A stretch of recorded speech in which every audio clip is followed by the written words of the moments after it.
Look, if you're Donald Trump, you hire somebody like Michael Cohen who is going to skirt the law for you, who is going to lie for you, who is going to do things that may not be ethical in polite company, but if you're working for Trump, that's part of the fabric of it. Rick Wilson is a former Republican strategist. He's co-founder of the Lincoln Project and author of Everything Trump Touches Dies. Rick, a very good evening to you. Good evening. The title of your book, and of course the Lincoln Project, it's very clear that you're not a great fan of Donald Trump's. But just take us through what you think is the significance of what's happened at the final stage of the evidence phase of this criminal trial. Well, I think you have to sort of bifurcate the moment we saw in this trial. On the one hand, you saw the sort of dramatic testimony from Stormy Daniels, Michael Cohen, Robert Costello, and others. But on the other hand, the trial was also about documents, a paper trail, the receipts, the checks that Trump wrote to pay Cohen back for the cover-up. And all of it comes down to a very simple matter of does the record prove that Donald Trump engaged in this fraud in order to protect himself in the election? And I think the preponderance of evidence, I'm not an attorney, but I've talked to dozens of them, is that Trump would have taken the stand. If he could have exonerated himself, he would have done so. Even though he said over and over again, people who don't who plead the fifth are obviously guilty. He didn't try to defend himself. The defense didn't mount much of a real case, except to try to diminish Michael Cohen and Stormy Daniels. But I think this is a case where people had sort of memory hold a lot of Trump's character. They'd sort of forgotten about the things that were big news in 2016. So it's not a great thing for him politically or legally. A lot of the case against him, though, relied on the testimony of Michael Cohen, who, of course, was his attorney, was his fixer. Now, he is somebody who has admitted lying, Sure. who has admitted that he essentially wants to see Trump go down. And we have seen Trump's lawyers trying to point out that he's essentially not a witness whose testimony can be relied upon. The problem for the defense's argument in this case is that the things Michael Cohen provided testimony about were all backed up by these paper trail records, by these receipts, by these checks that Trump signed, by the email chains between Michael and David Pecker and between Donald Trump's accountant, Alan Weisselberg, who approved all these matters. And so Cohen's testimony was validated by the paper trail. Look, if you're Donald Trump, you hire somebody like Michael Cohen who is going to skirt the law for you, who is going to lie for you, who is going to do things that may not be ethical in polite company, but if you're working for Trump, that's part of the fabric of it. And Michael has been through a lot. He admitted that on the stand. He went to jail for Donald Trump. He went to prison for Donald Trump. And that emotional resonance of what Michael Cohen did, I think, did not really sway the jury towards Trump. I think he's a guy with genuine emotions, and his recall matches all the records and testimony from the rest of the prosecution's case. And that, I think, is an important factor here. Above and beyond, did Michael Cohen lie for Donald Trump? Of course he did. Everyone who works for him has to lie for him. We've also seen, haven't we, documentary evidence of the payments that were made. But what this case actually rests on is not just whether or not the payments were made to Stormy Daniels, but whether that was actually done to try to affect that 2016 presidential campaign. There's enough evidence in the record that Trump suddenly became interested in settling this matter around the time that the Access Hollywood story hit. And it was quite obvious from campaign discussions, including a lot of the witnesses that we saw, that this was a matter that concerned them greatly about its impact on the campaign. Anyone who's going to try to sell you the idea that Donald Trump was worried about Melania's delicate feelings has not been paying attention to the Trump marriage for some time.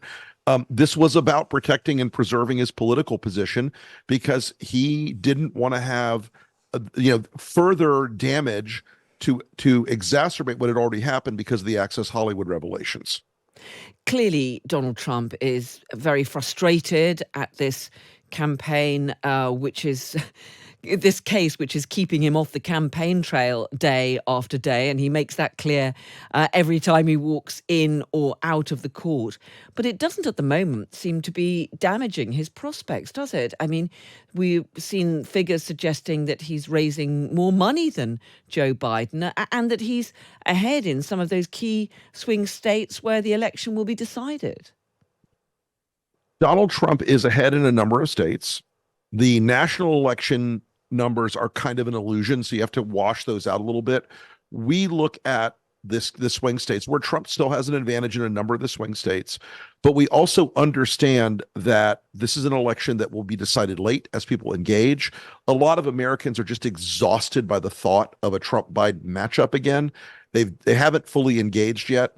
We're up on the air in Wisconsin and Arizona right now with ads that are moving Republican voters, the soft Republicans, the moderate Republicans like us, and we have reached a point where it's our contention that once Trump's out of the courtroom, he will return to the mean, in the behavior that has turned off so many Americans in the past, and because Donald Trump can't take a win, he can never be comfortable when he's ahead of something. He always has this self-destructive nature to him. But what if he is convicted in this case? I mean, he could potentially be jailed, couldn't he?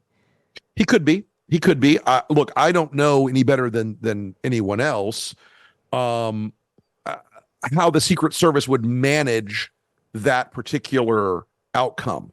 I don't know. Does he get house arrest at Mar-a-Lago? Does he get imprisoned in some wing of a minimum security facility? I don't know how that would work. I do think that this is a very difficult question for the country. I think Trump should not be above the law.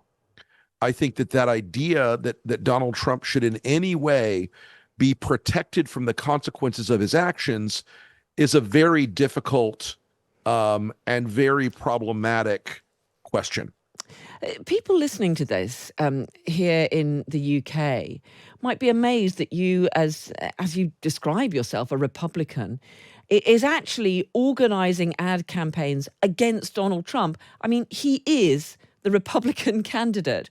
I mean, how will you be voting? How do you think voters should vote if they consider themselves Republican? Are you saying that they should just forget about that and vote for Joe Biden? Look, I believe that more important as a Republican, I'm a limited government conservative, and I believe the power of the state under a second Trump administration would be abused in ways that we're already seeing in the country in matters of women's rights, in matters of gay rights, and a host of other areas in which we've got a promise from what they're going to do, and it doesn't look like America. So you're going to support the Democrat candidate, are you? Absolutely.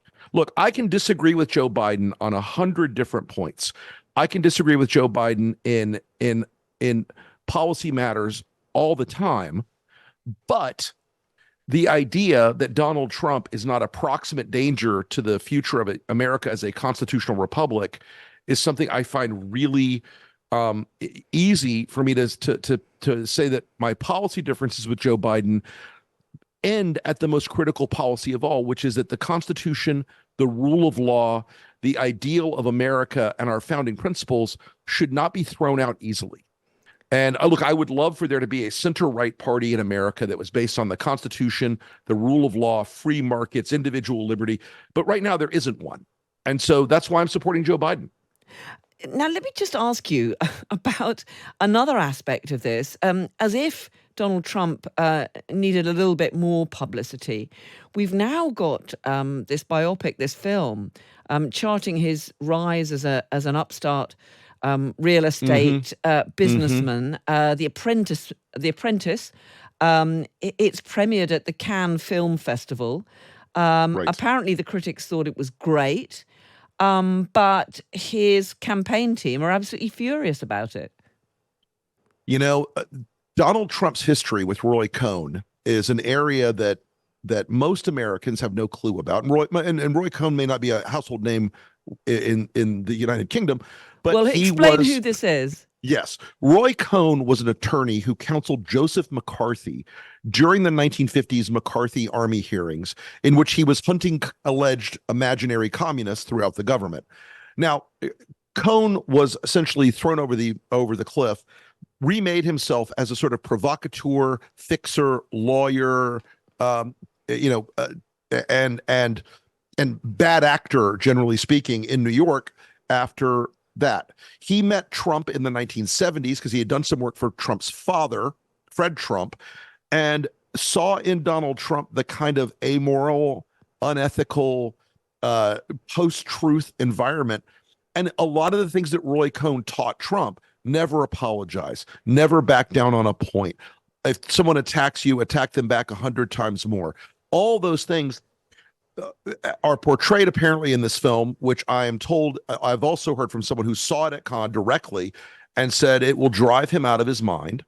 It will make him crazy. And it apparently has already done so. And so, it portrays him in a very unflattering light, which is not a difficult thing to achieve. Yeah, apparently it shows. I haven't seen the film myself, but apparently my colleagues at the Times have, and apparently it shows Trump having liposuction, having scalp reduction surgery to Yep. conceal his bald patch, and indeed physically assaulting his former wife Ivana. And we now hear that his presidential campaign is threatening legal action. I mean, this could potentially have a further effect on this already absolutely extraordinary presidential campaign. It it really could. And one of the things that we saw in 2020 was that the race looked a lot like it did right now, before COVID hit. That was the big externality. There will likely be big externalities in this campaign that we have yet to contemplate. And there will likely be big externalities in this campaign that we have yet to process in a fundamental way. Rick Wilson, former Republican strategist, co-founder of the Lincoln Project, author of Everything Trump Touches Dies. Good to speak to you this evening. Thanks so much. Great to be with you anytime. Thank you.